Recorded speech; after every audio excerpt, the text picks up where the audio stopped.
जय श्री राम मेरे प्यारे भक्तों। आज के रामायण पाठ में आप सभी का स्वागत है।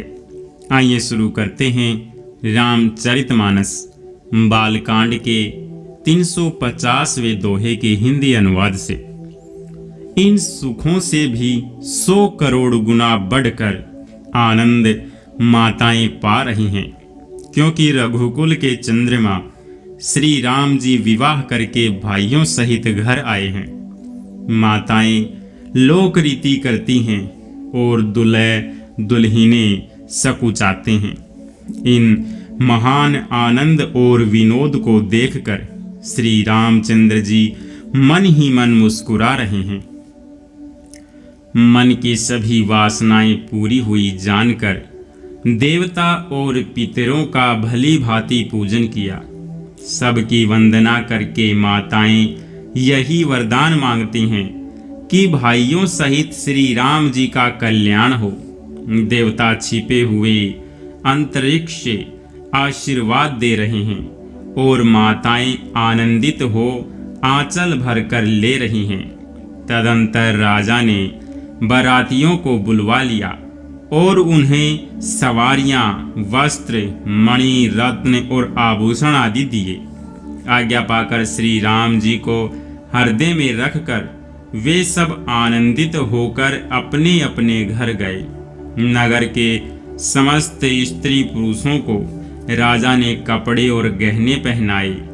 घर घर बधावे बजने लगे। याचक लोग जो जो मांगते हैं विशेष प्रसन्न होकर राजा उन्हें वही वही देते हैं।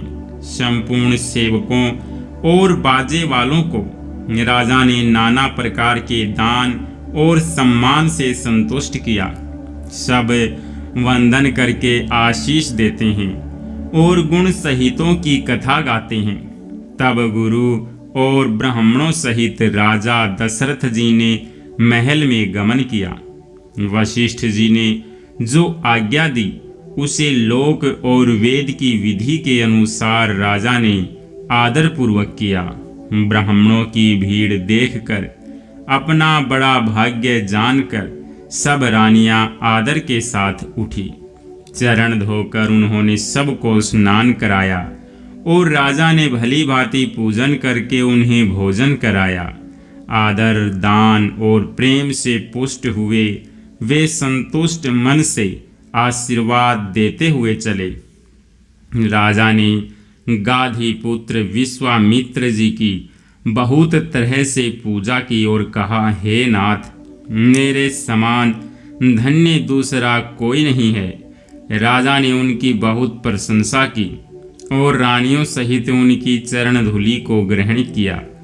उन्हें महल के भीतर ठहरने को उत्तम स्थान दिया, जिसमें राजा और सब रनिवास उनका मन जोहता रहे, अर्थात जिसमें राजा और महल की सारी रानियां स्वयं उनके इच्छानुसार उनके आराम की ओर दृष्टि रख सके।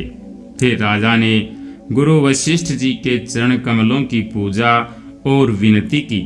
उनके हृदय में कम प्रीति न थी। बहुओं सहित सब राजकुमार और सब रानियों समेत राजा बार बार गुरुजी के चरणों की वंदना करते हैं और मुनीश्वर आशीर्वाद देते हैं। राजा ने अत्यंत प्रेम पूर्ण हृदय से पुत्रों को और सारी संपत्ति को सामने रखकर उन्हें स्वीकार करने के लिए विनती की, परंतु मुनिराज ने पुरोहित के नाते केवल अपना नेग मांग लिया और बहुत तरह से आशीर्वाद दिया। फिर सीता जी सहित श्री रामचंद्र जी को हृदय में रखकर गुरु वशिष्ठ जी हर्षित होकर अपने स्थान को गए। राजा ने सब ब्राह्मणों की स्त्रियों को बुलवाया और उन्हें सुंदर वस्त्र तथा आभूषण पहनाए। फिर सब सुवासिनियों को, नगर की सौभाग्यवती बहन, बेटी, भांजी आदि को बुलवा लिया और उनकी रुचि समझकर उसी के अनुसार उन्हें पहिरावनी दी। नेगी लोग सब अपना अपना नेग जोग लेते और राजाओं के शिरोमणि दशरथ जी उनकी इच्छा के अनुसार देते हैं।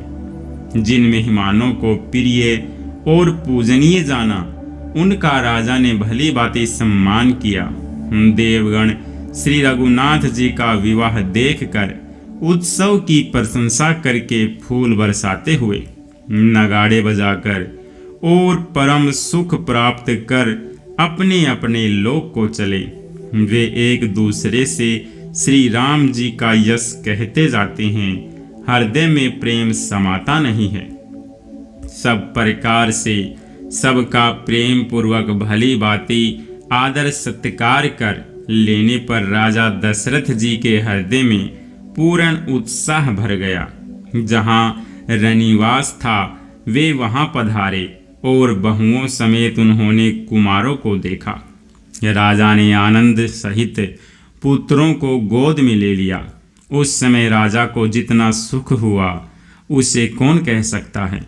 फिर पुत्र वधुओं को प्रेम सहित गोदी में बैठाकर बार बार हृदय में हर्षित होकर उन्होंने उनका दुलार लाड चाव किया। यह समाज समारोह देखकर रनिवास प्रसन्न हो गया। सबके हृदय में आनंद ने निवास कर लिया। तब राजा ने जिस तरह विवाह हुआ था वह सब कहा। उसे सुन सुनकर सब किसी को हर्ष होता है। राजा जनक के गुण, शील, महत्व, प्रीति की रीति और सुहावनी संपत्ति का वर्णन राजा ने भाट की तरह बहुत प्रकार से किया। जनक जी की करनी सुनकर सब रानियां बहुत प्रसन्न हुई। पुत्रों सहित स्नान करके राजा ने ब्राह्मण, गुरु और कुटुंबियों को बुलाकर अनेक प्रकार के भोजन किए। यह सब करते करते 5 घड़ी रात बीत गई। सुंदर स्त्रियां मंगल गान कर रही हैं। वह रात्रि सुख की मूल और मनोहारिणी हो गई। सब ने आचमन करके पान खाए और फूलों की माला, सुगंधित द्रव्य आदि से विभूषित होकर एक शोभा से छा गए। श्री रामचंद्र जी को देखकर और आज्ञा पाकर सब सिर नवाकर अपने अपने घर को चले। वहां के प्रेम, आनंद, विनोद, महत्व, समय, समाज और मनोहरता को सैकड़ों सरस्वती, शेष, वेद, ब्रह्मा, महादेव जी और गणेश जी भी नहीं कह सकते।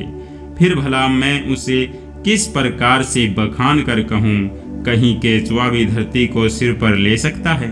राजा ने सबका सब प्रकार से सम्मान करके कोमल वचन कहकर रानियों को बुलाया और कहा, बहुएं अभी बच्ची हैं, पराये घर आई हैं।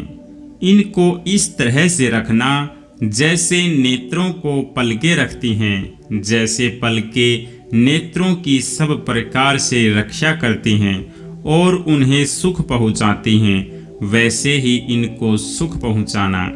लड़के थके हुए नींद के वश हो रहे हैं, इन्हें ले जाकर शयन कराओ। ऐसा कहकर राजा श्री रामचंद्र जी के चरणों में मन लगाकर विश्राम भवन में चले गए। जय श्री राम। मेरे प्यारे भक्तों, आज सुबह के पाठ को हम यहीं पर विश्राम करते हैं। मिलते हैं शाम के रामायण पाठ में। तब तक के लिए आप सभी को जय जय सिया राम।